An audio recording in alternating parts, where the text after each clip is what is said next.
I wish you from all my heart a wonderful new year with health and success and hope. And now I give the floor to Dušan in order to... Thank you, Violeta. I'm Thank you. sorry, I just got the link. So, today we have a wonderful meeting. I think that Birgit Harris is with us too, but I know that Professor Mainzer, our president, is here. So please, Klaus, can you give a few words to start this wonderful evening? Okay, thank you, Dušan. Dear members of the European Academy of Sciences and Arts, dear guests, I know we also have sometimes several guests from abroad. As president of the European Academy, it's again a great pleasure for me to open the Arts Meets Medicine lecture series in the new year 2024. All the best for you all, also from my side for the new year. Once again, I would like at first to thank the two deans, Violeta Dinescu, Class 3, Arts, and Dušan Šuput, Class 2, Medicine, for their commitment and arrangement of the two lectures this evening. Tonight's first topic is science fiction, a genre of literature that, if it is good, imagines fiction within the framework of scientifically possible futures. Using the example of a West German TV series with the title Space Patrol with Spaceship Orion from 1966, the political conditions of the Cold War antagonists of the time are projected into the future. Similar, by the way, to the perhaps more well-known US counterpart at that time with the title Star Trek. Political ideologies, as this evening's lecture will show, are mixed with scientific utopias or dystopias. Reference will be made to today's topicality, in which we are, as you all know, in danger of falling back into similar political molds and schemes such as in the time of the Cold War. Although I was already very interested in science as a schoolboy in that time, 66, in the last century, I thought the German series was rather naive at that time. The science fiction film that really made a deep impression on me was in 1968, Stanley Kubrick's cult film 2001, A Space Odyssey. 68, that was exactly the year when I started to study at university. This story, this movie, tells the story of the evolution of life and humanity up to artificial intelligence in the expanding universe. Apart from the fact that physical cosmology and AI were at the core of my scientific interests when I started to study in that year, the film is actually grand opera with many classical and modern pieces of music that are played like leitmotifs in a Wagner opera. And that really has to do with our lecture series. The film was made with the advice, by the way, of leading physicists, AI researchers, and artists at that time, and leaves room for philosophical and even mystical interpretations. A film that still fascinates me and many others today, perhaps also because political ideologies play no role in that movie. The second lecture is also about artificial intelligence. This time, however, in a very specific, concrete, and practical application in music lessons. Today's machine learning methods support the development of personalized forms of teaching and learning. A dedicated platform for corresponding useful AI tools will be presented. This is actually a concrete proposal for digital humanities.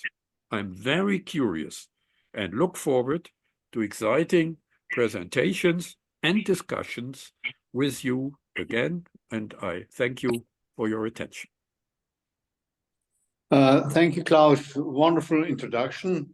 So for me, it's just a few words I'd like to say about the first speaker, Professor MATTHIAS HURST, who is really a very interesting person. When I saw his CV, he's expert in German language and literature and art histories, psychology. All that happened in Heidelberg, but now he moved in Berlin, where he works since 2003 at film studies, and he's film studies scholar at the Bard College in Berlin. So now already, I think that Klaus, Professor Mainzer, said a few things that connect MATTHIAS HURST to your introduction, because he's interested in film history, in film genres, and also in science fiction, in literature and films. So he's using many methods to study multifaceted aspects of film and other media, and also aesthetics of this media. And I'm really looking forward to this lecture, and also for the lecture. And Violeta, you will present the next speaker. Now you can start, you can open the lectures, Violeta. I'm very happy to open it, and I see our Vice President, and I would like to ask also Birgit Harris to say so. Hello, Birgit. Hello all together. I say just my mini hello, ever short, also now. And I'm want to hear now MATTHIAS HURST. I know him over 20 years. I know his great papers, and so I want to hear him. But thank you so much, Violeta. Thank you. Thank you, Birgit. And now MATTHIAS. Okay, hello. Thank you so much for all these introductory words. After hearing the introduction by the president, I almost feel more like talking about 2001: Space Odyssey by Stanley Kubrick. But Germans in space now is my topic, so I will go forward with that. And yeah, as we've heard already, looking back on popular science fiction narratives of the past and on yesterday's utopian visions of the future could be an intriguing experience, and not just for nostalgic reasons, but also to take a look at how previous generations imagined our future and how they imagined possible developments in technology, in society, politics, and culture, based on their political realities and worldviews, and to see if and how these fantasies or extrapolations of once common beliefs still hold up today. So I'm looking back now on two science fiction TV shows from the mid-1960s.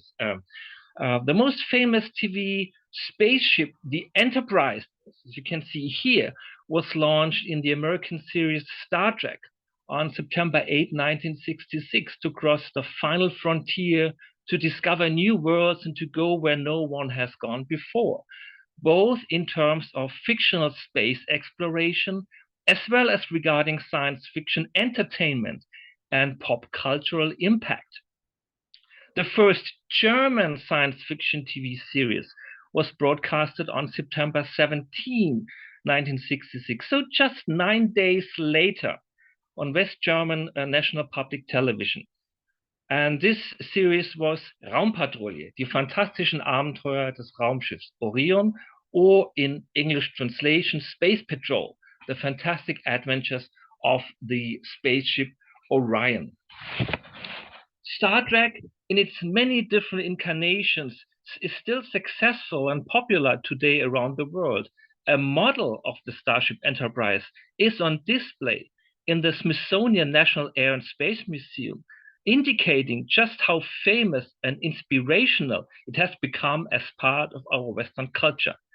Raumpatrouille, or Space Patrol, on the other hand, is basically unknown outside of Germany and is popular only with a rather small group of loyal fans. Raumpatrouille has been called a kind of German Star Trek, or a strange doppelganger for Star Trek, and there are indeed similarities. But the entertaining mix of adventures in space and futuristic warfare has a specific German quality, reflecting the political situation and historical experience of the Federal Republic of Germany in the years of the Cold War, the German division, the ideological tension and conflict between East and West, nuclear armament and deterrent. It also reflects the space race of the late 1950s and 1960s that became a specific expression of the political conflict between the US and the Soviet Union. And it reflects the political and cultural efforts to find ways of peaceful coexistence. Raumpatrouille, Space Patrol, is very much a product of its time, a narrative of ambivalent undercurrents in which the military doctrine of the Cold War turns into an interstellar war in outer space. Now, Raumpatrouille was created and written by Rolf Hohnold, which you can see here on the set of the TV show. And it was co-written by W.G. Larsen, which actually is a pen name for the producers Hans Gottschalk, Helmut Grapp and Oliver Storz, as well as the two directors Michael Braun and Theo Metzger. The series consists of 7 one-hour episodes only. Here you can see a list of the 7 episodes with the German titles on the left and the English translation of the titles on the right side. And these episodes feature typical science fiction elements that were popular in American and West European science fiction literature of the time. The episodes were shot between March and July 1965, but it took another year of post-production to finish the complicated special effects shots. The series was shot in black and white because color TV started in the Federal Republic of Germany only a year later, in late August 1967. The series was produced by Bavaria Film Studios in Munich and financed by the 4 major public West German local broadcast stations with a budget of 3.4 million Deutschmark. It was not only one of the most expensive TV projects of its time, it was also one of the first German-French TV co-productions, co-produced with the Office de Radiodiffusion Télévision Française. The production designers Rolf Zedbauer and Werner Achmann created the spaceship Orion with its classical disc-shaped design, and they also developed the interior of the ship, the command center that we can see here, and the futuristic technology with wonderful imagination and a small budget, using all kinds of household appliances like a flat iron, pencil sharpeners, or bathroom fittings. Still, the distinctive design and visual style of Raumpatrouille is quite impressive. It has some kind of retro charm. I skip this. The story of Raumpatrouille is set in the year 3000. And each episode starts with a voice-over prologue that introduces us to the futuristic setting. Here you can see an English translation of this introduction. What sounds today like a fairy tale, it says here, can be reality tomorrow. Here is the fairy tale from the day after tomorrow. There are no nation states anymore. There are only humanity and her colonies in space. Faraway stars have been settled. The ocean floor has been developed as living space. At speeds unimaginable today, spaceships traverse our Milky Way. One of these spaceships is the Orion, a minute part of a gigantic security system that guards Earth against threats from outer space. Let's join the Orion on its patrol service on the borders of infinity. And then the show started proper. This introduction indicates similarities with the utopian vision of Star Trek, but also fundamental differences in its specific tone and narrative focus. Both TV shows reflect in their own ways the socio-historical and political reality of the Cold War and the imminent danger of military escalation. In both Star Trek and Raumpatrouille, the hope for global peace and the utopian longing for a harmonious understanding of all people take shape in the vision of a globalized and indeed united humankind without national states, dividing ideologies, or military blocs. In this fictional future, everything is settled and fine on our home planet, so we can turn our attention to the stars. In Star Trek, the crew of the Starship Enterprise is international and thus symbolizes the idea of a peaceful, unified humanity. Maybe some of you have seen Star Trek and know these characters. The crew of the Enterprise is American, Japanese, African, Scottish, and even Russian. There's even a half-alien science officer on board the Enterprise, Mr. Spock from the planet Vulcan, who actually rivals the all-American Captain Kirk in popularity among fans.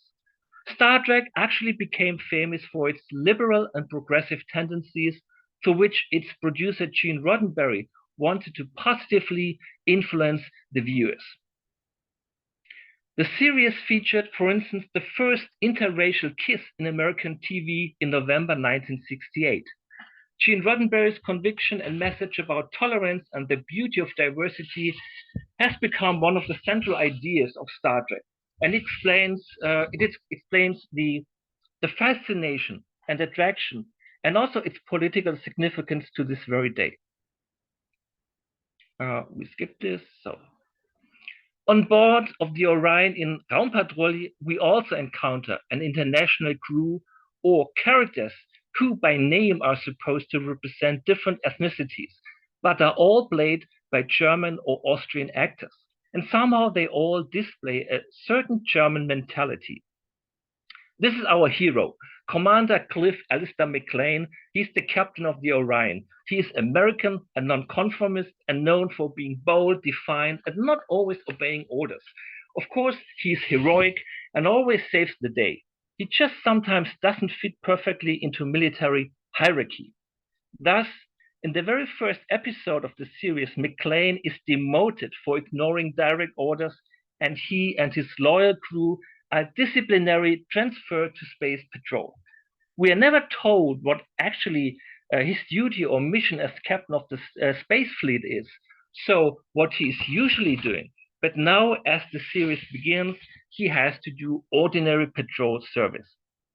Here we see other crew members of the Orion. There is the first officer, Mario De Monti, who is Italian, and the engineer, Hasso Sigbjörnsson, who is supposed to be Swedish.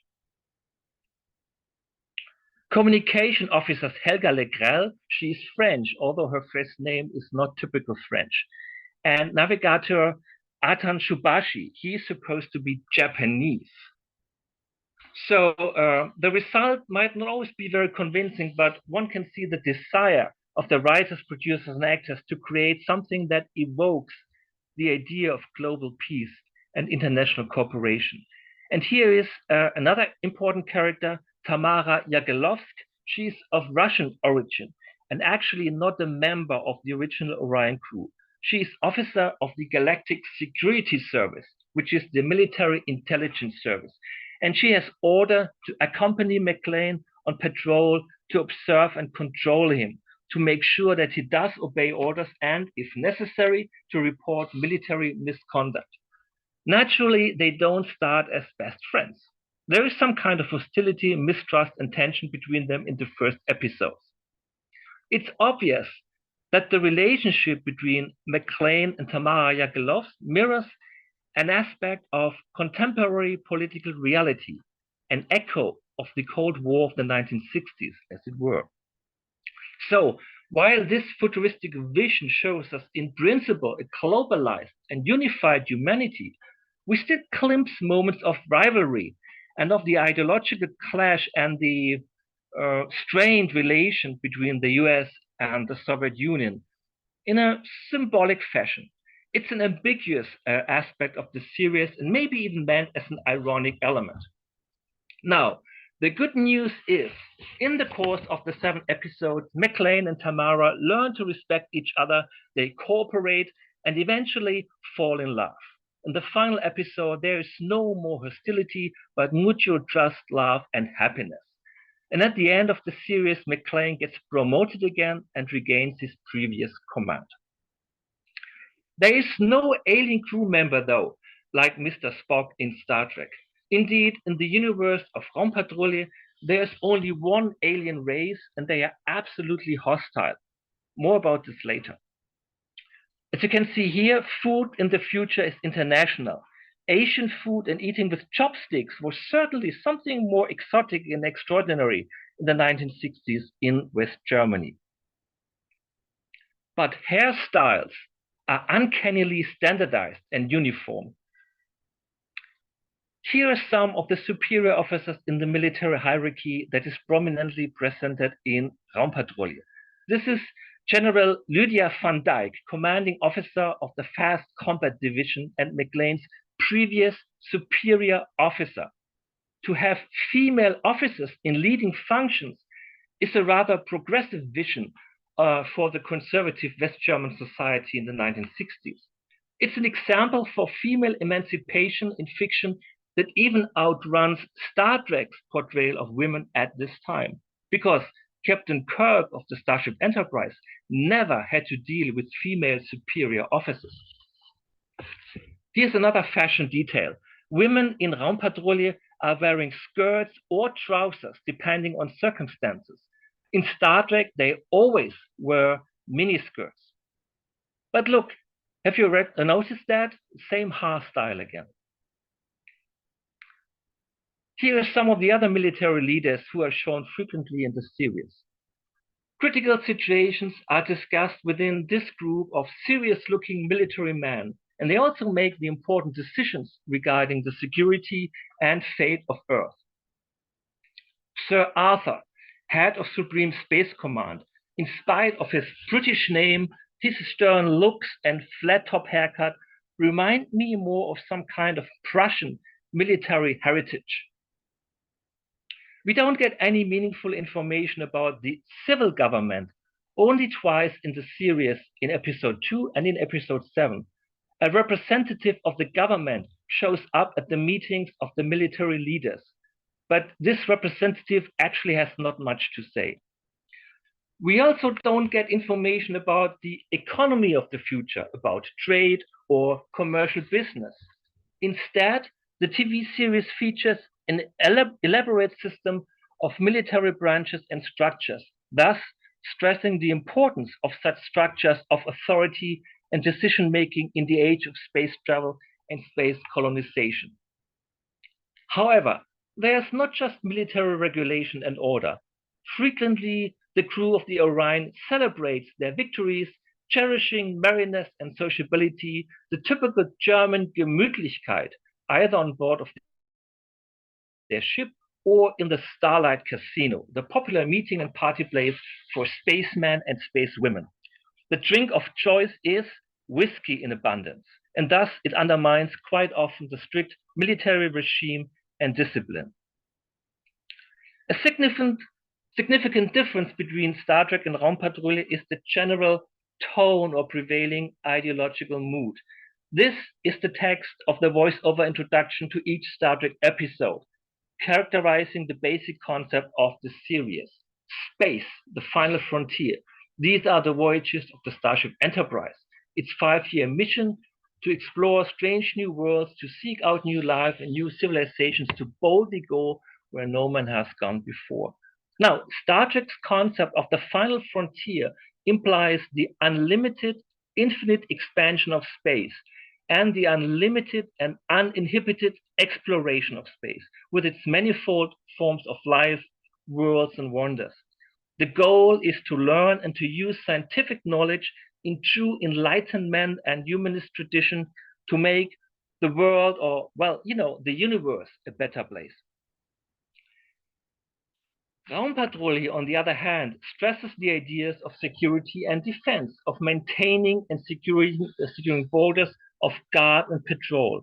There seems to be no outreaching exploration, no scientific curiosity. So if you again compare the introductory text of Raumpatrouille and what I've highlighted here, it's more about security, guarding, and threats from outer space, and of course patrol service.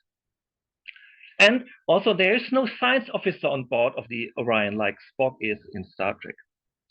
We do not see much exploration in Raumpatrouille, but instead we get the more rigid vision of a sphere-like dominion with Earth at its center and dependent colonies within clearly defined borders. What Raumpatrouille suggests is the concept of an empire that needs permanent military protection. The militaristic aspect of the series was perceived as so dominant by some contemporary critics that it was even called fascist. Raumpatrouille certainly does not present the outright fascist regime or mindset that some critics have seen in it, but in a way the series does represent less ideological openness, liberality, and flexibility of thinking than Star Trek. As a consequence, the German series lacks a bit sense of wonder that is vital part of many science fiction stories. And for instance, the movie 2001 Space Odyssey that was mentioned in the introduction.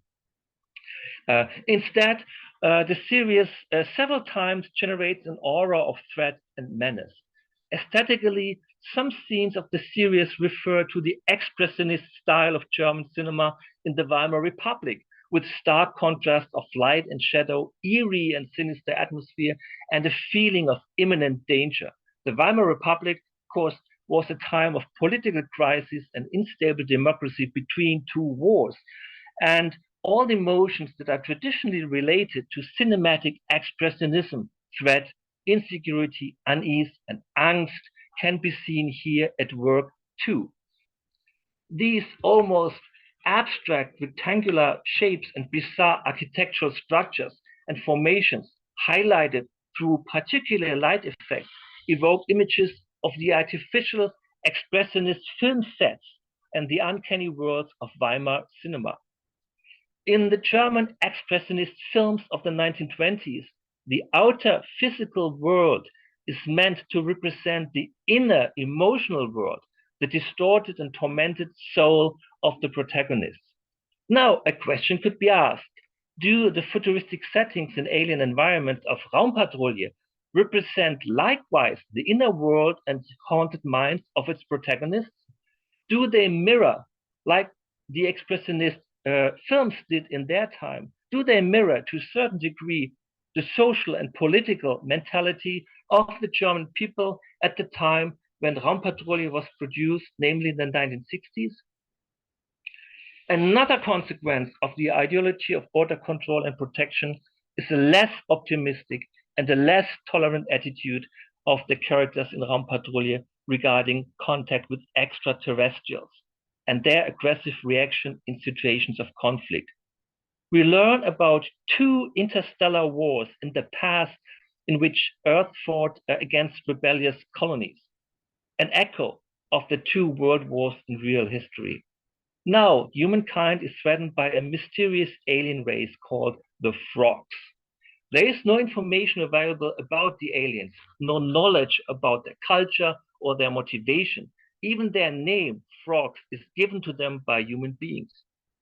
The Frogs attack and occupy a remote border station in episode 1. They use a planet on collision course as a deadly weapon against Earth in episode 2.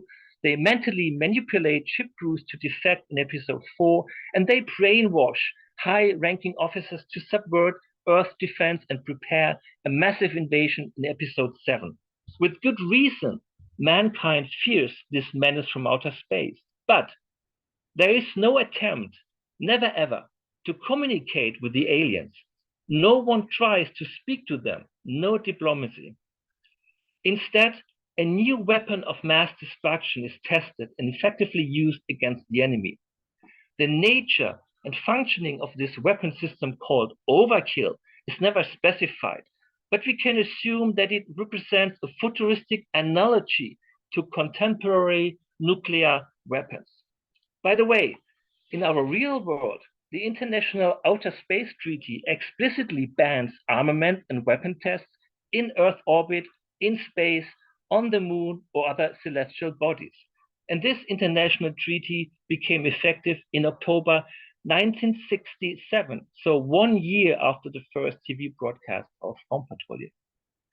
While the humans in Star Trek strive for negotiation and peaceful solutions in situations of conflict, Raumpatrouille seems to uphold the opinion that military action is the best and most effective way to deal with such situations. There are exceptions, though, in which military thinking and military action are questioned. In episode 5, for instance, McLean negotiates on a secret mission with the all-female government of the planet Chroma, while the military prepares for war. In this episode, diplomacy is being used to prevent a war and turns out to be actually successful. But the potential enemy in this episode is no alien species. It's a former human colony in which now women rule supreme, some kind of alien. Here are the aliens that represent the main threat in the series, the frogs. They have a humanoid body shape, but no solid, substantial body or individual looks. They have a blurred, glittering appearance, like energy or like a fog of shimmering lights, which makes them perfect, a symbol for all kinds of enemy concepts. They might represent the Soviets, the ideological threat of communism, and political subversion and conspiracy in a socio-political reading, or in a psychoanalytical sense, any kind of uncanny otherness, or even a collectively repressed memory from the past.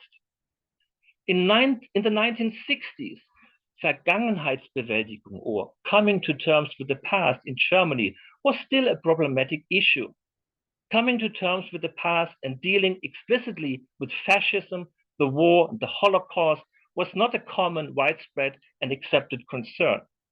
So why not interpret the aggressive aliens as unconscious force, specters from the past, the haunting echoes of German aggression and atrocities of World War II?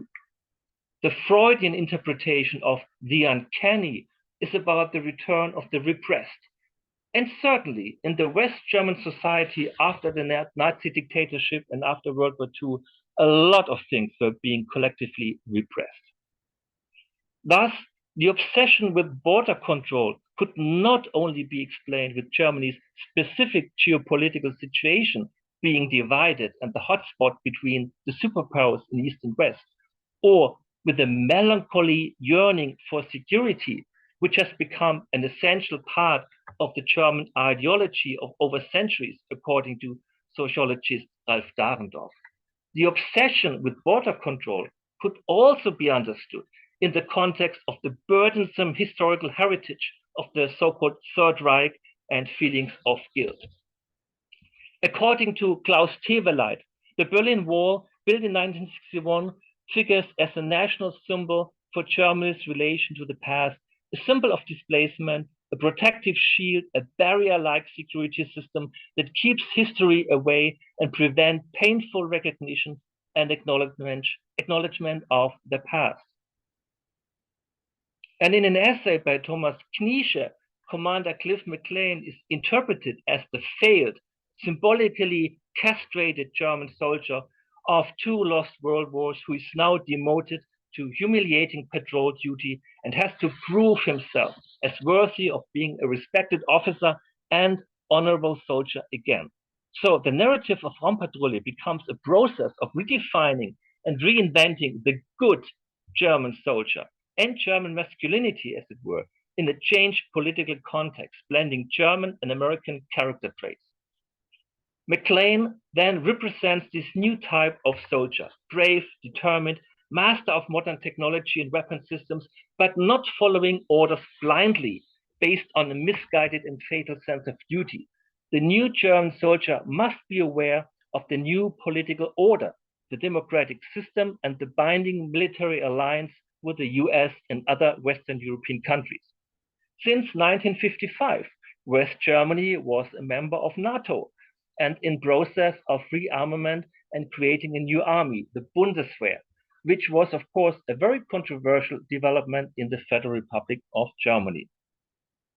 It is Germany's historical experience of two lost and morally devastating wars, as well as its special situation as a divided country, actually being two border countries on each side of the Iron Curtain, that inform the ambivalent discourse of Raumpatrouille. The utopian vision of unified humankind and the fascination of space technology and space travel on one hand, and the aggressive encounter with an alien race as reflection of contemporary fears on the other hand.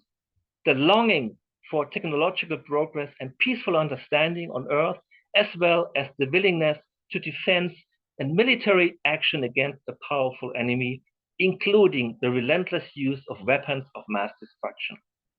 Space is the arena for a fictional account of the dilemma between utopian ideas and all the hopes and visionary prospects embodied by NASA, and the political ideological reality of the Cold War and the necessity of military power and defense strategies represented by NATO. Now, at the end, returning to the image of the wall and trying to build a bridge, not building a wall, but building a bridge between 1960s science fiction and today's realities. Today, and under the given political conditions and current developments, the vision of the future presented by Raumpatrouille with its elements of xenophobia, its mechanisms of defense and protection, and its strict border controls seems, unfortunately, to be a more likely future for humankind than the utopian open society envisioned by Star Trek. Maybe Star Trek in the 1960s was too optimistic. As a reaction to global migration since 2015, we have seen new nationalist movements and right-wing political parties in European countries, East and West. New borders, new fences and walls in and around Europe. And we have heard about the concept of the Fortress Europe, closing and protecting itself against people coming from other countries, seeking help and shelter. And not just in Europe. We have seen the failure of international relations, the conflicts within the European Union, and the turning away from common goals in Europe. We've seen the Brexit, and we feel the fear that more countries might decide to end their affiliation with the EU. We've seen more military conflicts and the return of the Cold War between East and West, and with it, new armament and buildup of military arsenals. The European Sky Shield Initiative, which is a massive international air defense system suggested by the German government in 2022, was signed so far by more than 15 European states and will be installed in 2025. Part of the defense system will be Arrow 3 long-range missiles. All this sounds more like a dark version of Raumpatrouille than the hopeful scenario of Star Trek, more dystopian than utopian. Should the German version of the future in Raumpatrouille be actually more realistic and more prophetic than the popular American series? On the other hand, and in order to end not too negatively, NASA, in collaboration with the European Space Agency, the Japan Aerospace Exploration Agency, and the Canadian Space Agency, works right now on the Artemis space mission, a return to the moon and an exploration of the dark side of the moon. The first moon landing of the Artemis program was planned for this year, but it was now postponed to 2026.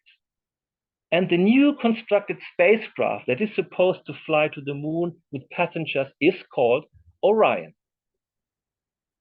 So I'm at the end. I thank you for your patience and maybe you have some questions about Raumpatrouille. Thank you very much. Thank you very much also, Matthias. I would now invite IRINA MURESANU And I would like to thank you very much, but the questions and the commentary of your wonderful lecture will come at the end, Matthias, yeah? And I would like to invite Irina Mureșanu, and I present her. Irina was born in Romania, where she started to study music from a young age, focusing especially on the study of the violin. She continued and deepened her violin studies with teacher and virtuoso Șerban Lupu at Illinois State University, a private university where she received a full scholarship. Irina Mureșanu is equally in demand on both sides of the Atlantic, as she has appeared throughout the United States, Canada, Europe, Asia, and South Africa. She is an associate professor in the School of Music and affiliate faculty in the Institute for Advanced Computer Studies at the University of Maryland, and holds a prestigious artist diploma degree and a doctor in musical arts. Mureșanu is a laureate and winner of very many prestigious international prizes in several famous international violin competitions, including Montreal International, Queen Elizabeth International, and so on.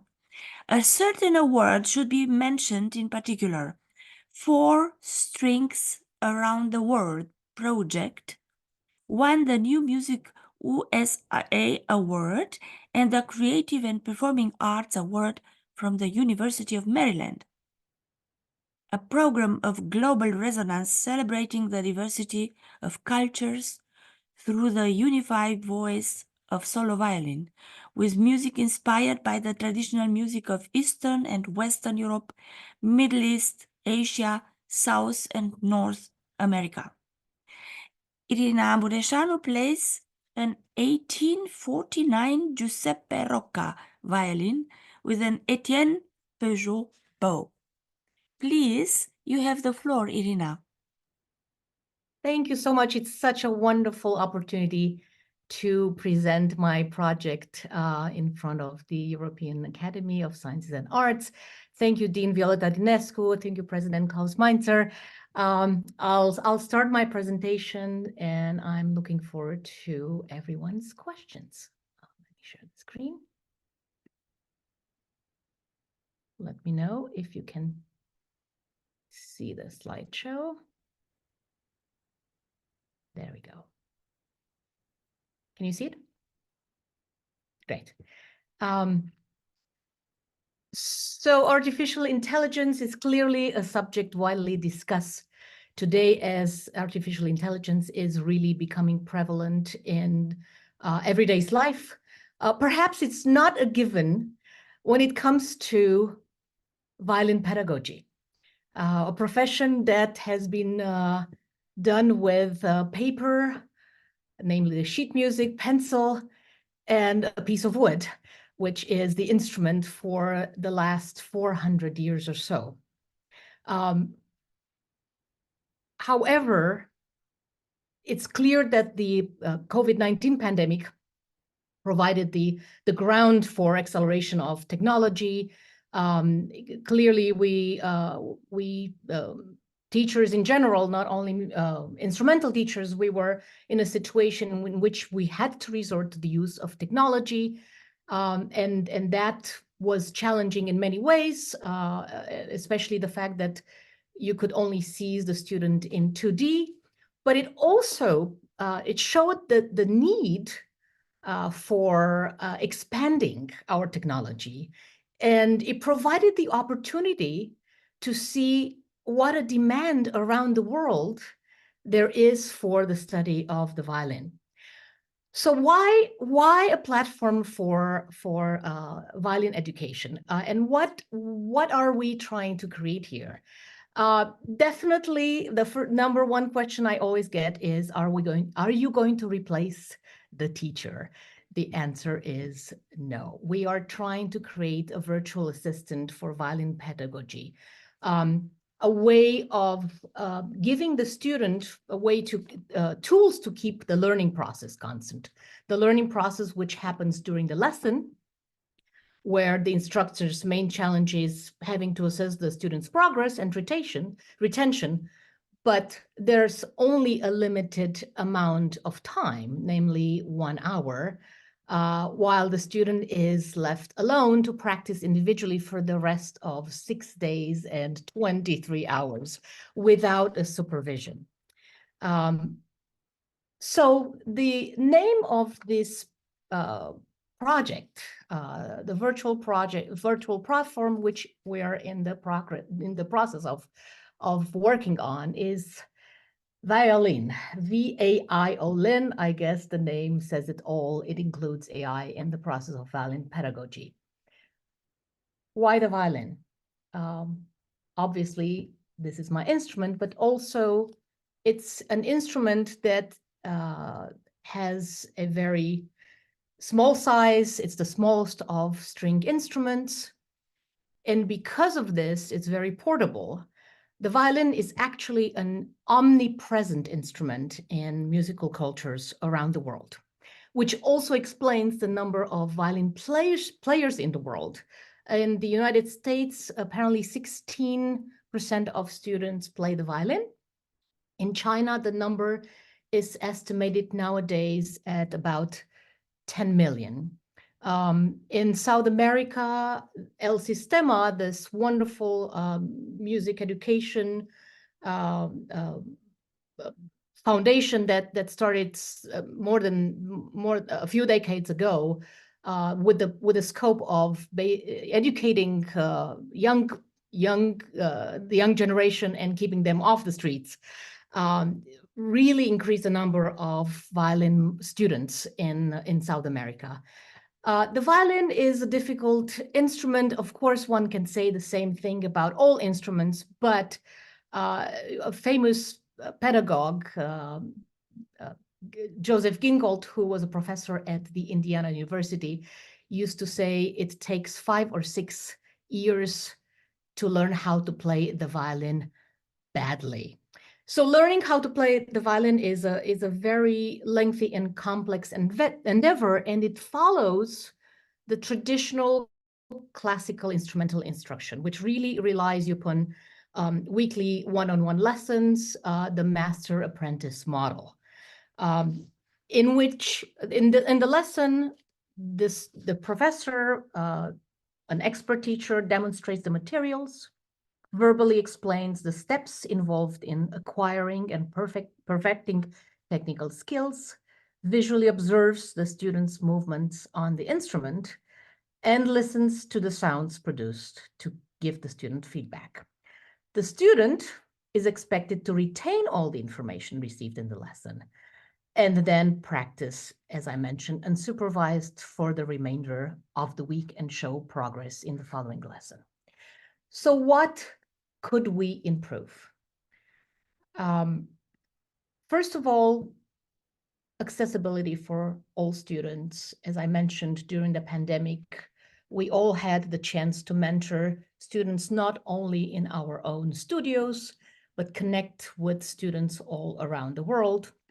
Here's a photo of the students in my advanced string pedagogy class mentoring students from South America.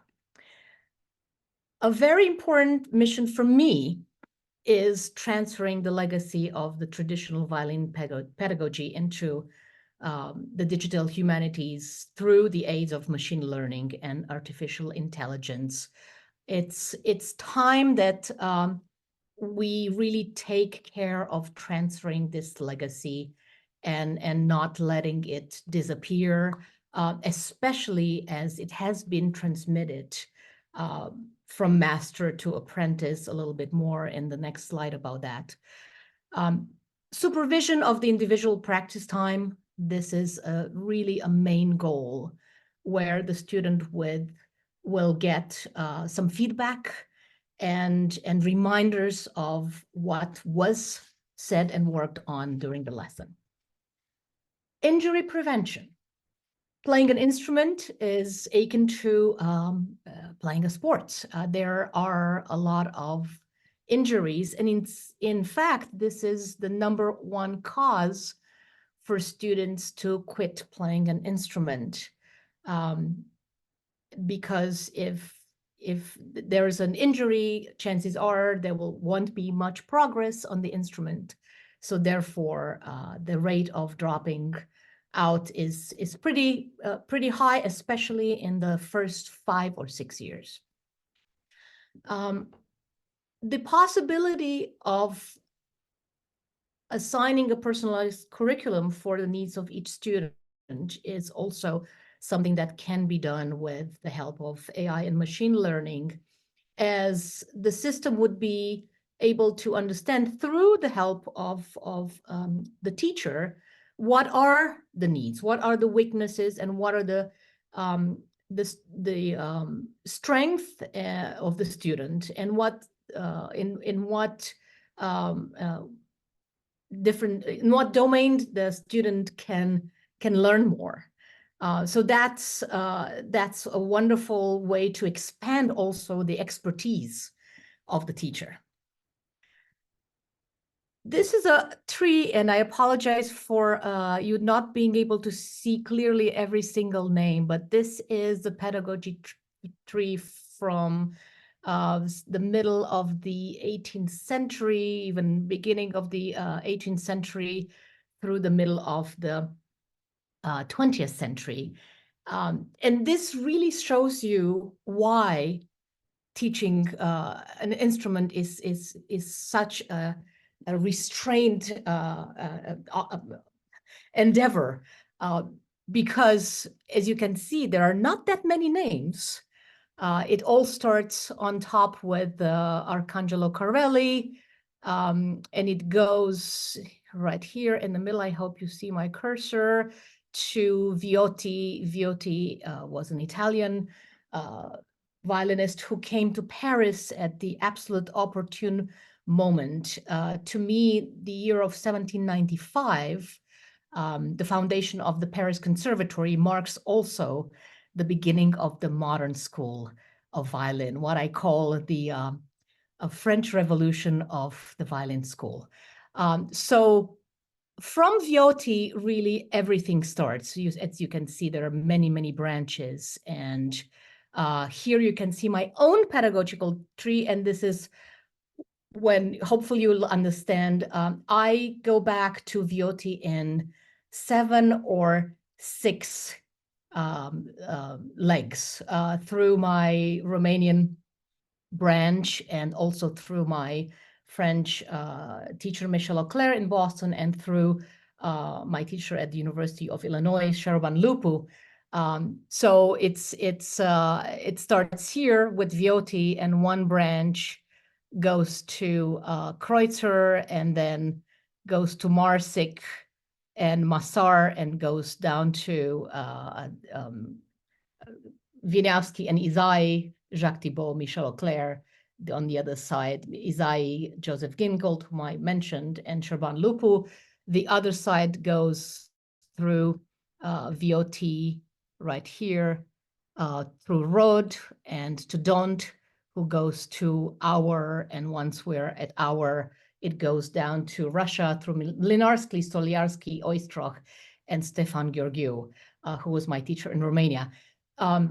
So violin pedagogy is not, it's not nearly as wide as teaching medicine.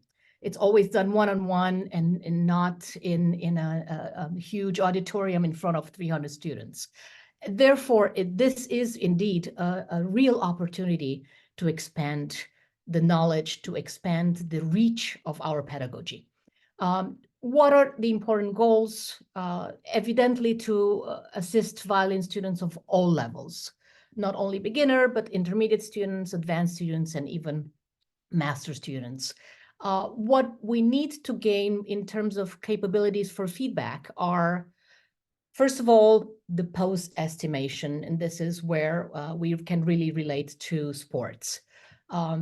Because if one thinks of violin playing as physics, it's all about the angles, all about the relationship of the bow with the strings, and therefore the capability of producing vibrations, namely sounds. Bowing techniques are very important, as the sound is produced in various different ways by the bow.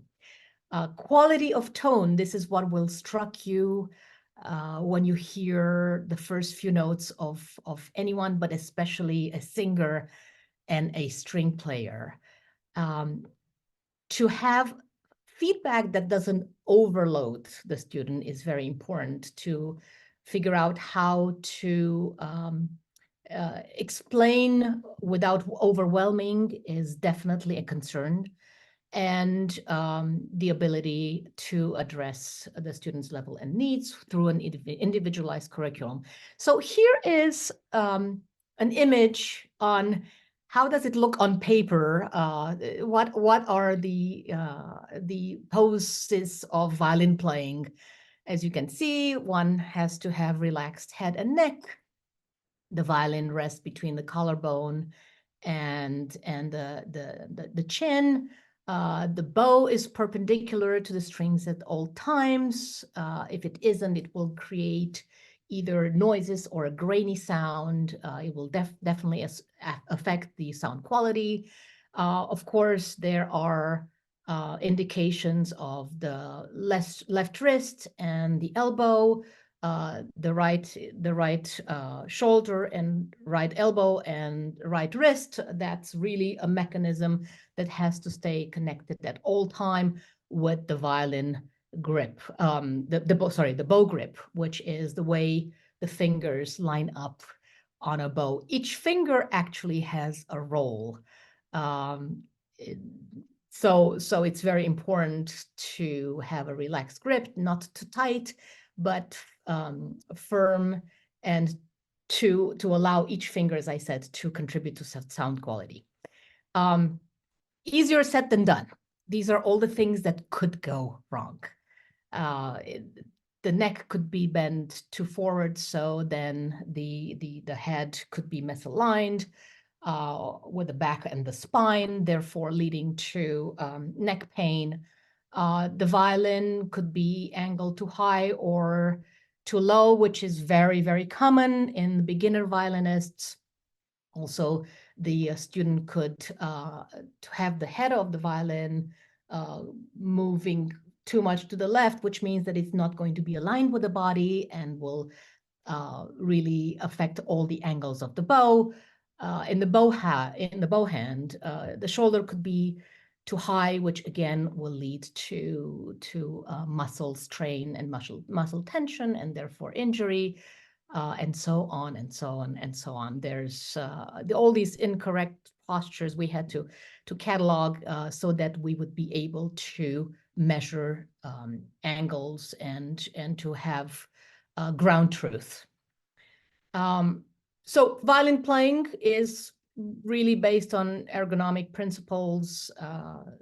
These are the principles to be followed to keep all the joints in neutral positions, to avoid bending too much forward, keeping the work close to your body. Obviously not an easy task when you're playing the violin, where you have to keep your arms up, avoid twisting your torso so that the upper body is still connected to your lower body, being centered. Having the connection with the ground is very, very important, not only for balancing, but for having a good sound. Alternating posture and movements. This is very important because repetitive motions lead to strains. These are the causes for injury: strain, sustain, repeat.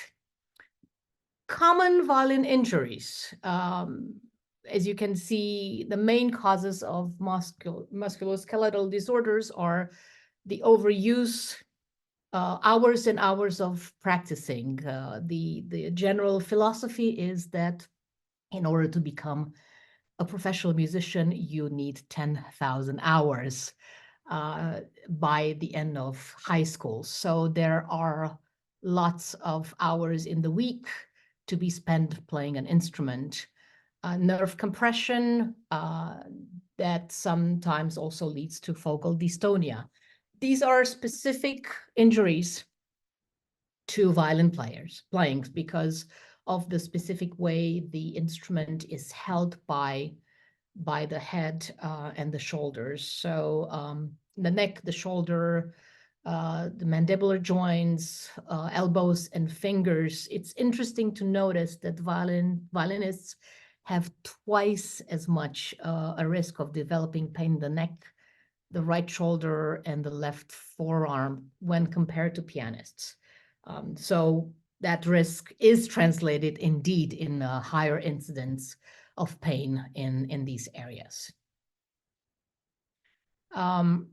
So in order to analyze all those postures, we were creating a MATTHIAS for studying various angles, and we had actually a year of studying different violinists of all ages, body sizes, and levels with different cameras and motion sensors. We're very happy now that we just got wireless sensors, so it's much easier to put them on.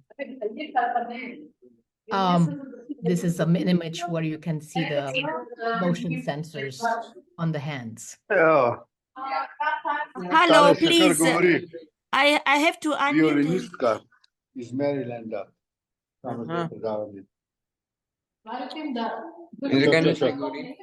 Mr. Šuput, I think we can hear your I volume. mute everybody. Okay, thank you. And here you see how we map the body. We create a skeleton, and the system observes the angles, and this is the feedback that there is too much of a hip arch, which you can see here.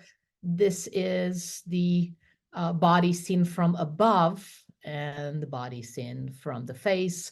And this is how we see how everything, how all the joints align. The goal is for the system to be able to give to the player recommendations. And here you can see what would be a correct posture, and what would specific recommendations be for if someone leans too much to the left, to put equal weight on both feet. If someone has a high right elbow, to lower the bow elbow, or raise the violin elbow if the violin is too low. In the same time, of course, we also have to analyze the bowing motion. Here's a diagram of all the bowing techniques in which we had to see what is the attack and the ending of each stroke, if it's how many strings they're used, if it's a smooth attack, a sharp attack, if it's a smooth or sharp ending, and if there was a bounce or no bounce.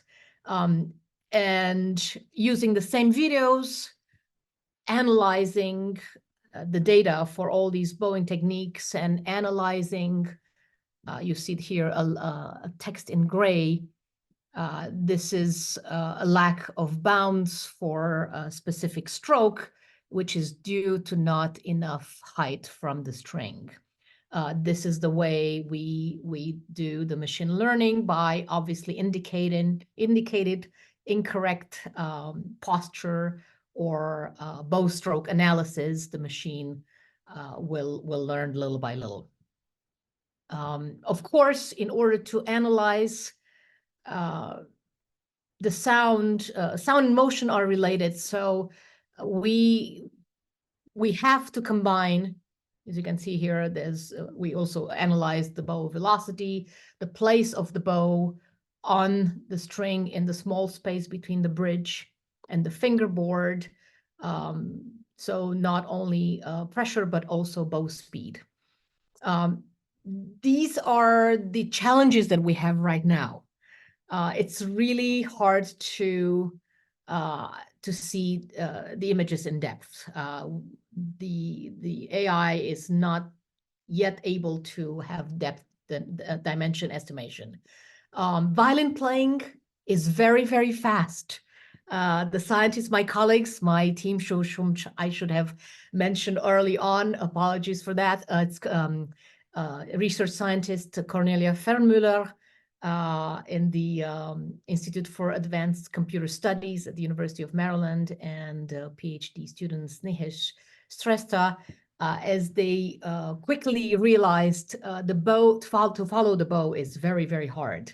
Also, there's occlusions due to the instrument itself in getting to that skeleton. And we need to leverage the sound information better in order to estimate the poses at a high temporal resolution.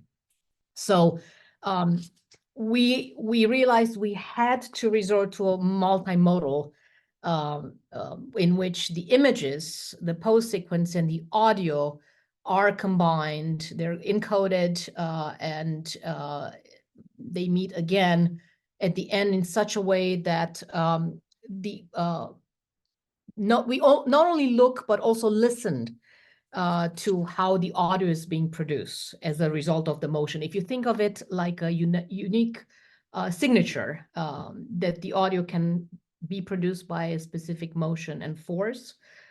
We use this understanding to estimate accurate high-resolution pose estimation, which is the fundamental for pose analysis. In other words, we use the combination of audio and video to give a correct estimation of the posture.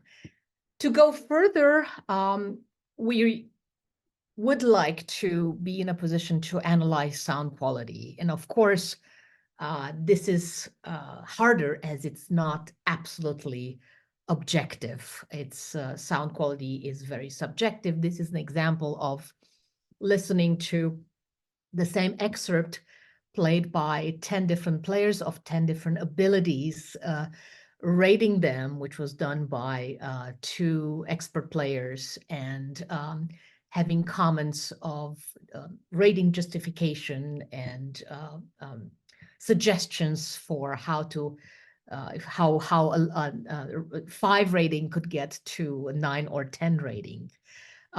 We of course are hoping to, where again, this is an example of training, machine learning training the system how to recognize an even sound or a sound gap, again, if you can see the gray, in such a way that immediately any kind of anomaly in the sound is equal to causality in effect to a cause of why the sound doesn't have the right quality. For example, a sound gap, it's due to an unsmooth bow change and at the tip. And as a personal note, it continues to be very interesting for me to find vocabulary that would be understood and would be possible to be encoded in machine learning. So we're hoping to use all audio features, audio analysis features, to get to a more objective way of analyzing sound quality. In the same time, we are looking at bio feedback through the aid of haptic bands, something that's fairly simple as a concept, but could be fairly useful, especially in the case of, oh, sorry. I'm sorry, I got ahead of myself. I don't know how to go back. So bear with me for a second. So in the case of haptic bands, we're developing these bands that could give haptic signals indicating such things as correcting the pose, or rhythm synchronization. They could act as a metronome. That's not a novel idea. Apple Watches do the same thing. But we're looking forward at the possibility of learning the rhythm of a piece through the aid of a haptic band. So if this haptic band would vibrate in the rhythm of a piece, that could be very useful, especially at beginner levels. The other branch that has to do more with the digital humanities is digitizing educational materials. Violin etudes are really the stepping stone, the foundation of violin playing. One can say that etudes are basically the grammar of violin literature. So they're essential from early ages through master level for developing technique. If you think of Paganini caprices, actually Paganini caprices are the most evolved form of etudes. The standard etude literature, which was actually developed by those grandmasters of the violin pedagogy I showed you in the pedagogy tree, Kreutzer, Bayeux, Rode, Gavinier, they all taught at the Paris Conservatory in the beginning of the 19th century, and they realized that there were no violin methods. So subsequently, they wrote these literature of about 500 to 600 violin etudes that are still amazingly enough the standard educational materials for learning the violin, and they're suited to all the levels. So creating demonstration videos and digital editions of those, I'm in the process of actually recording videos of all these etudes. YouTube is a wonderful and has been since the beginning of the internet a wonderful tool for us performers, because it allows us to access recordings and videos of great performers. But it's always been concerning to me that there are very, very few videos of educational materials, and a platform that would actually have all of them accompanied by digital editions could be very useful. In the same time, if the platform could analyze the level of the student and then could assign specific etudes, so not just by going through a method in order from etude 1 to etude 42, but as taking different etudes from different books would be definitely a step forward in personalizing the education for violin students. This is a classification and categorization of these etudes, again, so that they can be coded in machine learning, and so the system would be able to assign the specific etudes to each person. In conclusion, what can artificial intelligence provide to a violin pedagogy? Definitely motion analysis, AI-powered motion systems could use cameras, even simple ones of cell phones, iPads, or computers to capture a violinist's movements in real time. The system can definitely track joint angles. That's already being done for goal swings, for a runner's gait, and so on. And forces, and analyzing also the bow by analyzing the forces applied to the strings, the speed of the bow, other relevant data.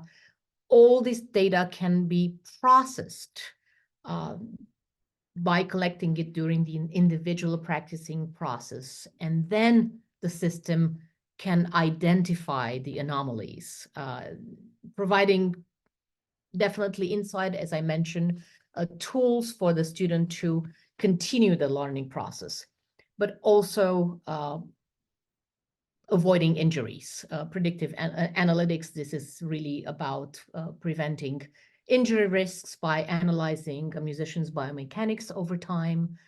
And again, the real-time feedback can definitely be very, very useful. A student that has correct posture during the lesson, but not at all during their practicing time, individual practicing time, is definitely prone to injury, and that will making immediate adjustment would prevent that. Customized educational programs, really, this is hopefully the solutions for especially the students that have group lessons, which is the case with the majority of the population in the especially in the United States. And schools have music programs where students do not have individual lessons, but only have group lessons. So a customized educational program would be very helpful for the student as well as for the teacher who cannot possibly address in the hour of the music lesson the needs of so many students. And hopefully this progress will be faster. The young generation, of course, is used to learning through gamification. That can definitely be done. For a 7 or 8-year-old to have a little personal avatar, the sort of a personal challenge to do a little better every day might be an incentive to remember what was taught in the lesson. And not in the least, of course, I'm hoping that this will in many ways democratize music education, will open it to more students, will be able to connect teachers and students that don't necessarily live in the same geographic area. And not in the least, again, I would like to repeat what was discussed in the December conference, what Mr. Mainzer talked about, that AI technology should be used always by experts in such a way in which we can harness in the best possible way the benefits of artificial intelligence and machine learning. Thank you very much. Thank you, Irina. It is an incredible journey, work in progress. It's very fascinating. Thank you very much. I would like now to open the discussion. And please, Dušan could begin with coordinating the discussion with MATTHIAS HURST. I do not see now, but let's begin. I will invite you to say some words, to ask something, to react to the both of our speakers' Do we lectures. discuss at first with the first speaker and then with the second one, or all together, or? I think we have to improvise. Okay. And normally for first the first and the second one, but if you have if you could reach both of them at once, it would be also very good. Thank you, Klaus. Yeah.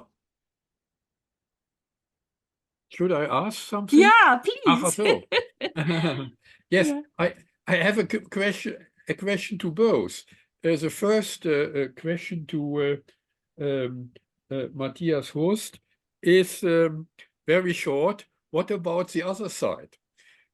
Eastern Germany and the Soviet Union in that time, they were enthusiastic with space flight, you know, the Sputnik shock. And actually in 1966, the Soviet Union, the Russian side, the Eastern Bloc, was in the lead. And then the moon flight from the US started and was successful.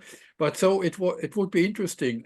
Is there also kind of television series and in these countries? Now, my second question to IRINA. Very nice. Thank you for this talk. It's also very short.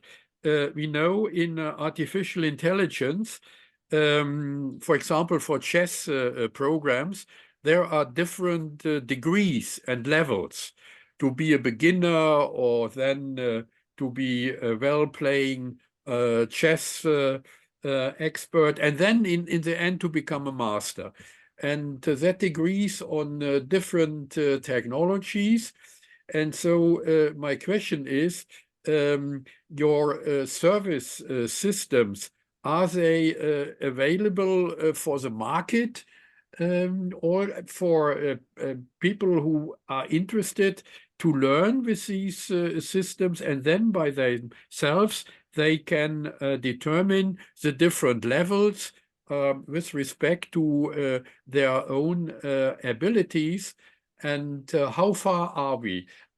Because I started with violin myself, I know it's a very, very complex and difficult instrument, and it is completely analog from a computational point of view, with a lot of sensitivity if you are ambitious to become a master or to begin to become a master, and how far can we go to capture these sensitive abilities which are necessary if you want to become perhaps not a master, but better than a beginner. Yeah. Maybe Matthias first? Yeah. Yeah, Matthias. Okay, thank you for the question. So there were no science fiction TV shows in the Soviet Union or Eastern Europe, as far as I know. Doing some research, I couldn't find anything. But of course, there were feature films, right? Quite a lot. And as you said, there was a lot of optimism, a lot of enthusiasm about the space program in the East, because they were leading, right, for a long time, because of Sputnik and first man, Yuri Gagarin. It looked quite good for the Soviet Union, and of course they used this enthusiasm also for film production. So there are some films.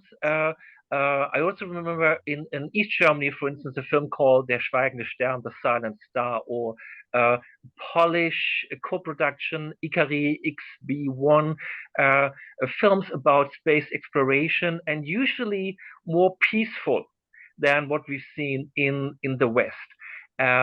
Also kind of international crews, usually under the lead of Eastern European or Russian cosmonauts.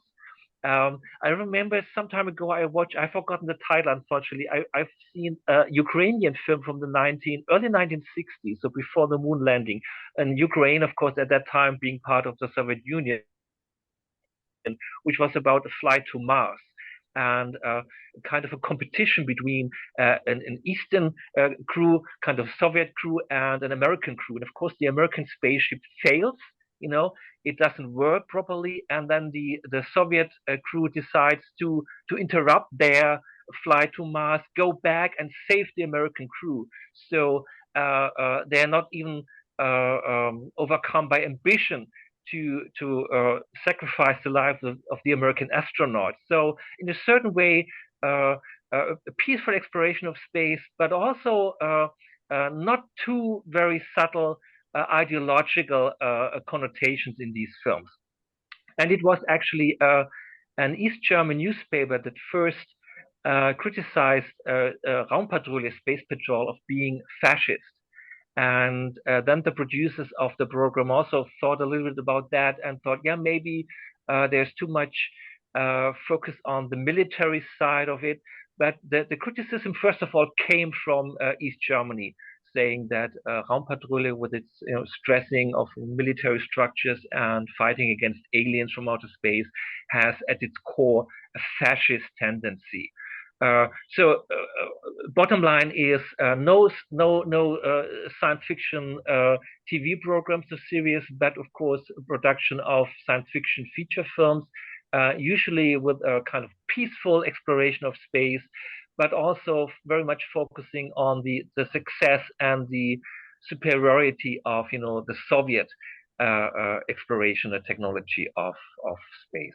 And just as a footnote, since you mentioned 2001 before by Stanley Kubrick, which was made 1 year before the moon landing, Andrei Tarkovsky, the Russian director, made his film Solaris as a response to 2001, but that was in 1972, so a little bit later. A film that's also about exploration of space based on a novel by Stanisław Lem, but with the idea that Kubrick's 2001 is too sterile, it's too cold. This is what Tarkovsky said, and he wanted to mirror this with a more human version of, going out to space, but actually not really going out to space, but going into inner space. So discover yourself, discover the inner worlds while being confronted with the endlessness of the cosmos. That would be Solaris, also a very interesting film. Thank you.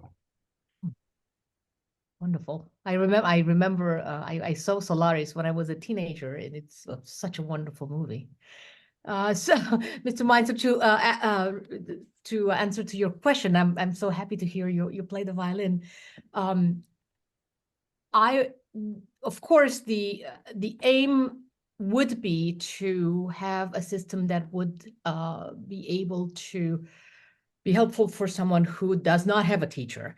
And for this, we realized this is exactly why we realized we need to train the system to analyze sound quality, as well as these very sensitive motions of the bow technique.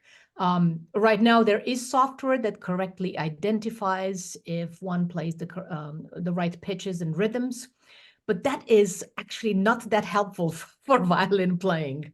It's more helpful to analyze posture, bow technique, and ultimately sound.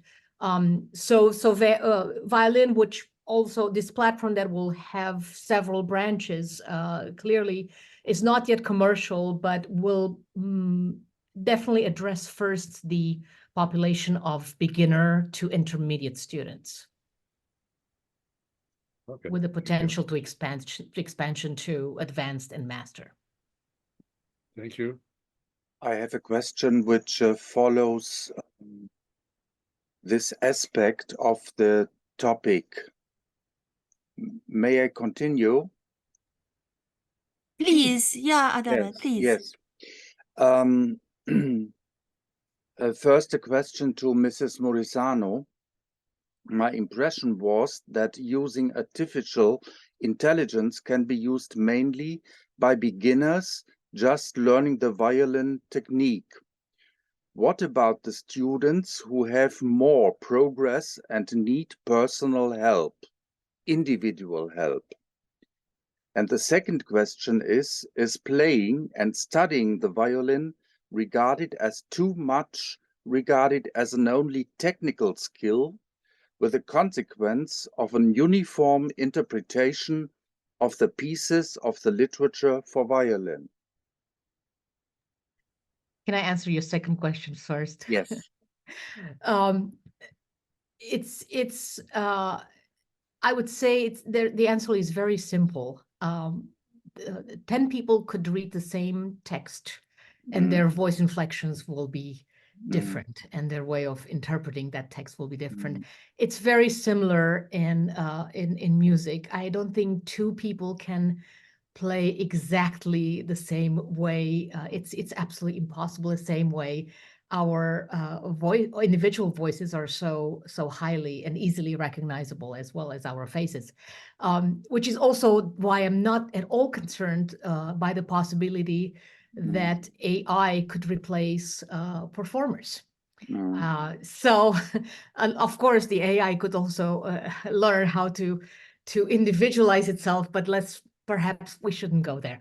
The first question, absolutely, and this is the scope. This is why we're trying to go beyond just addressing correctness of pitch and rhythm.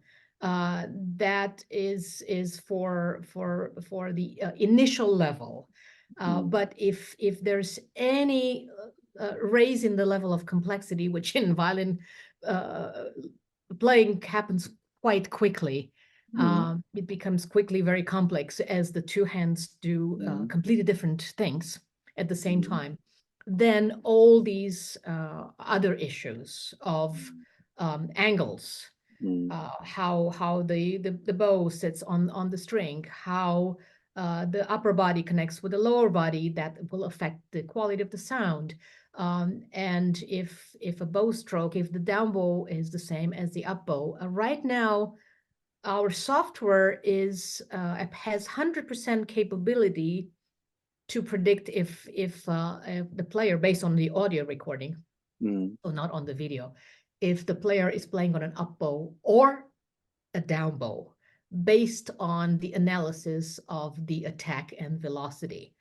So we are starting to get into the more sophisticated layers, and therefore it will hopefully be useful to the next levels. Obviously, each level can itself be split in at least 3 different categories.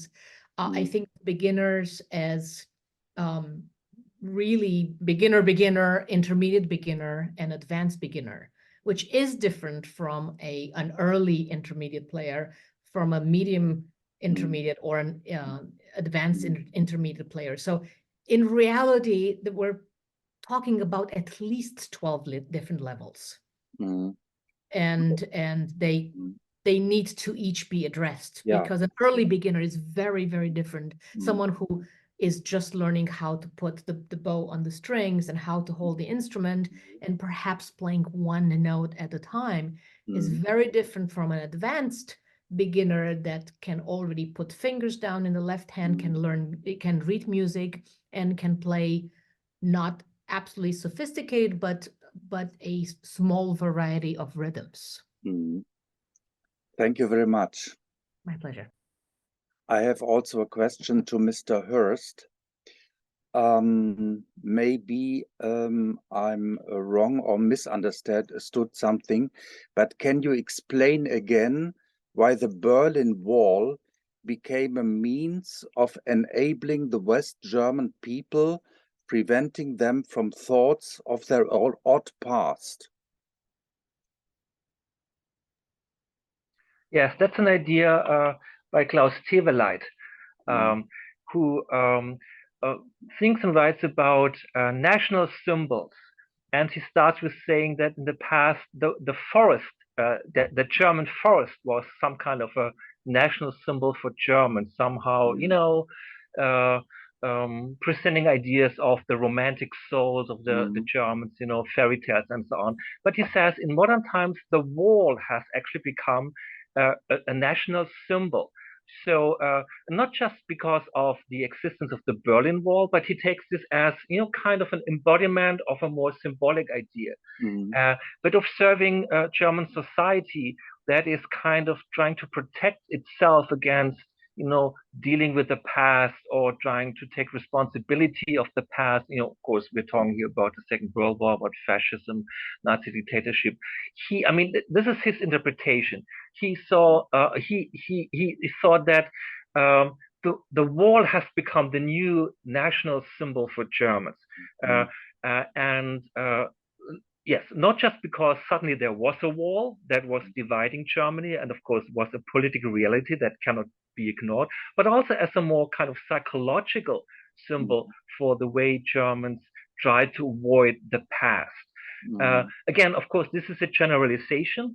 And as we know, there have always been people in Germany, both East and West, trying to, to get in contact with the past and coming to terms with the past and teaching other people about it. But as a general observation for Teveleit, this is the idea that somehow a wall or protection, a shield, just keeps us safe in the here and now, so we don't have to deal with the past as a psychological strategy to move on.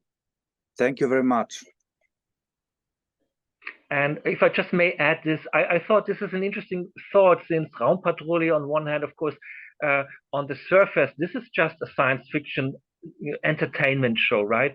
But if you just take a deeper look, and of course, popular culture sometimes is interesting because one can take a deeper look into things. One does not have to interpret them that way, but one can.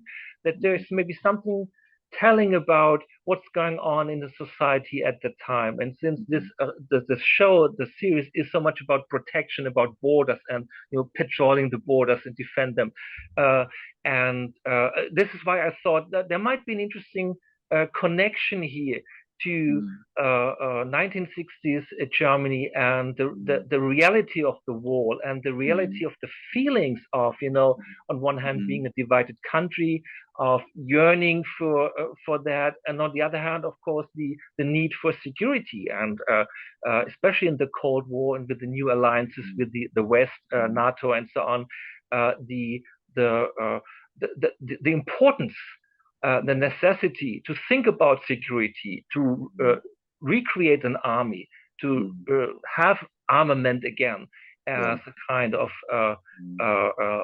almost like a duty in order to belong to the West and become part of the Western alliance. So all these things are not connected in a kind of one-way situation, but one can bring these things together to understand maybe also the impact of a show like Raumpatrouille and why people thought this is interesting. Maybe not always consciously, but unconsciously, maybe seeing their own situation, transferred into a kind of fictional, futuristic storyline. Yeah, I understand and I agree. Thank you very much.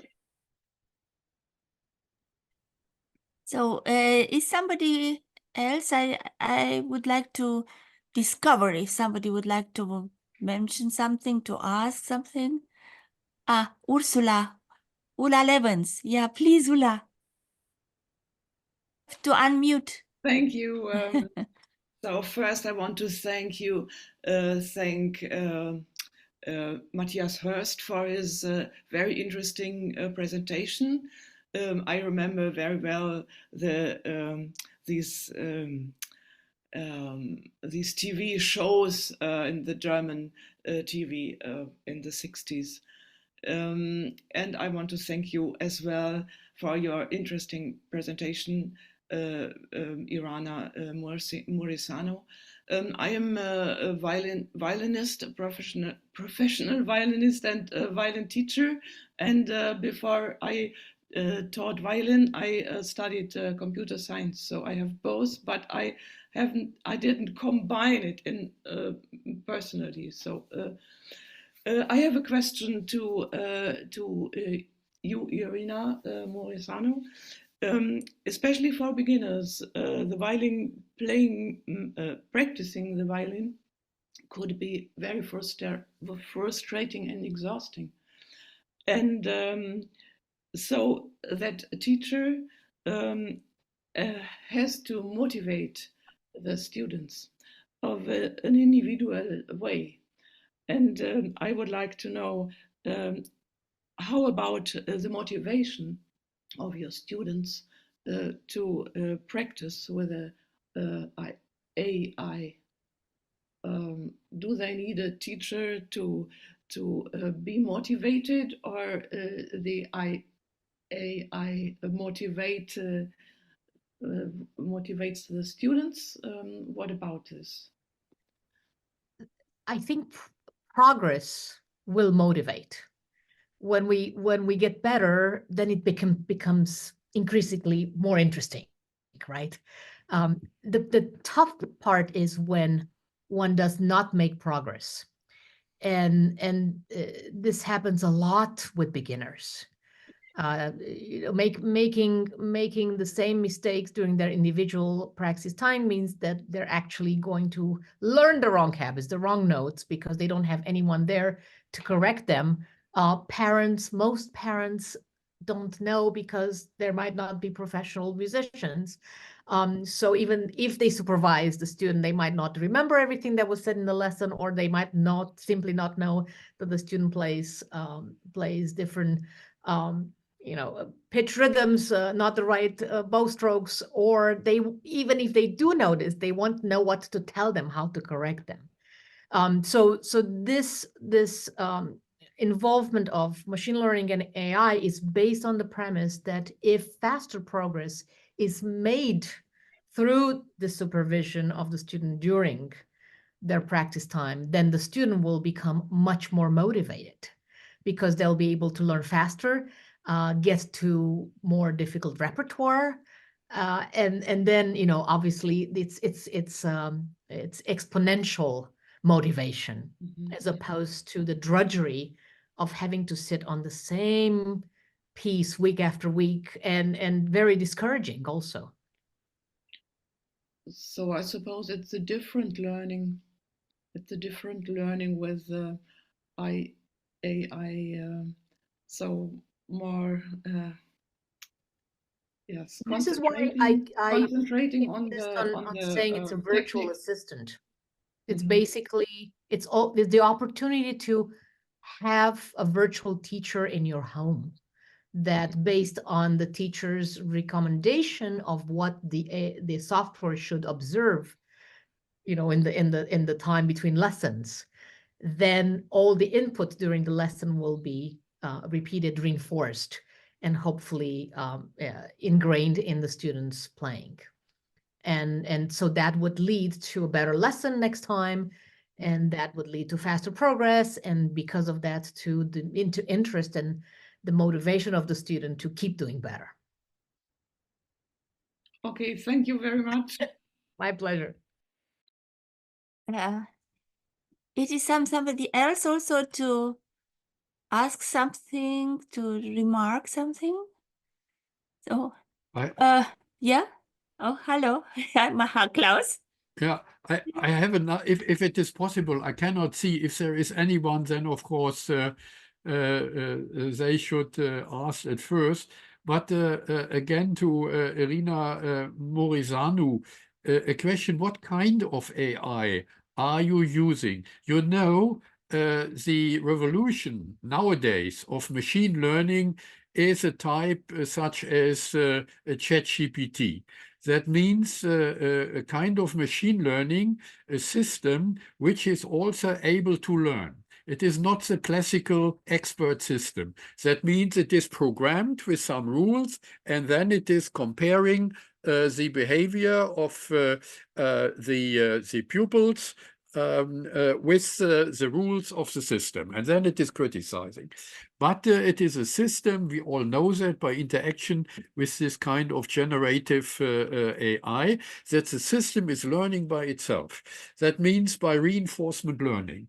So my question is the system personalized also able to learn more by itself and then to improve itself, to become better and better to some degree, at least? That's definitely the goal, to have generative AI based on, as I said, the hundreds of hours that the students will log in during the practice. And of course, we are very much aware of privacy, the ethics of having the software look at someone. None of these recordings, of course, will be available so that the students will never have to worry about losing their privacy unless they give the permission to the teacher. So yes, that is the goal. On the other hand, we have to also use machine learning. We have to train the model to recognize, these various bow strokes, for example.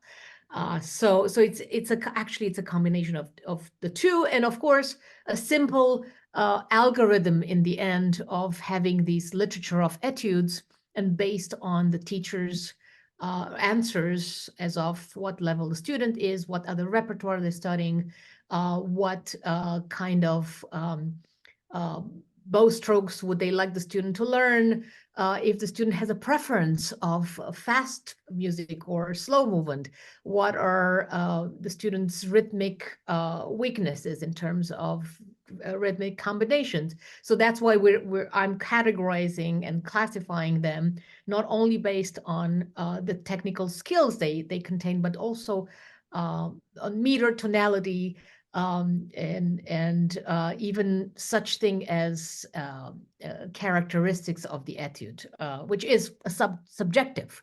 I mean, you can say that an etude is lyrical. Etudes are actually small pieces. There's a very big difference between exercises, which are absolutely mechanical, and etudes, which are small pieces on which a student learns the technique, and they're also not meant to be played on stage, unless, again, we're talking about Paganini caprices. Okay, thank you. My pleasure. I just received a commentary regarding the possibility to learn without and to not to have the contact with the direct contact with a teacher. So, and it's the idea that you cannot replace the success of becoming better. It's not to be replaced without direct contact. But I understood, Irina, that in fact the teacher is giving the diagnosis and have the possibility to instruct the program to follow some specific aspects of training as a training. Is it true? That is correct, especially probably in the early stages where we need that teacher input, because of so that the system won't overwhelm the student. It's very hard, especially with beginners, that if they're given more than one or two things to think about, they'll be completely lost. They will be, in fact, you'll achieve the exact opposite. They'll be paralyzed instead of making progress. So again, this is a virtual assistant to the teacher. Again, especially in the early stages. The early stages might be, perhaps the next decade. We don't know. Artificial intelligence and machine learning are rapidly accelerating. We don't know how quickly the software will be and the systems will be able to self-evolve. Yeah, in fact, it's so important to learn in a healthy way. Otherwise, you need physiotherapist, and after 10,000 hours of practicing, you can become a sick person if you do not do it correctly, Absolutely. I mean, Yeah. there is a science of playing, and this injury prevention was also a main incentive to have this software that observed the posture. In fact, that was to tell you the truth, that was the incipient idea during the first summer of the pandemic, when I was making in my head all sorts of analogies with sports, and I realized that even at that time, artificial intelligence was being developed for observing various sports, especially, as I mentioned, golf, because it's more of a static sport. Mm-hmm. So wonderful. Dušan also said that it's very interesting also to apply to also different other sections. He wrote here. Absolutely. Yeah. I would like also to ask MATTHIAS, can you tell us something about, because I didn't see about the music of the serial. What happens with the music? MATTHIAS? Yes, so the music for the show was composed by Peter Thomas, and that actually seems to be the part that is most resistant in popular culture to this very day. The music is being, sold on CDs. It's an interesting mix of jazz music and pop influence. Yeah, I mean, unfortunately, as I said before, I thought about maybe showing a clip, and that would have been the title sequence with the rousing theme of Space Patrol. But I'm sure people interested can just look this up on YouTube. So it's a very easy recognizable music, especially the main theme, and it's very popular. And so, of course, it sounds futuristic from 1960s perspective. From today's perspective, sometimes this is marketed as or labeled as easy lounge music, some parts of it anyway. There are also elements of some kind of cacophonic, when aliens attack and so on. But yeah, it's certainly an interesting addition to German TV music, and different from what we are used to, in more recent years when we watch science fiction films or TV shows with this more symphonic approach. Peter Thomas, by the way, he died. He passed away just a few years ago. He was very prolific. He also composed music for the Edgar Wallace films that were very popular in the 1960s and 1970s. So it's in that kind of style, kind of modernistic, but also very entertaining. Thank you very much. You shall send us also for the recording, the fragments you prepared and you didn't show us for the film with the music, no? So thank you so much. I just try to discover other.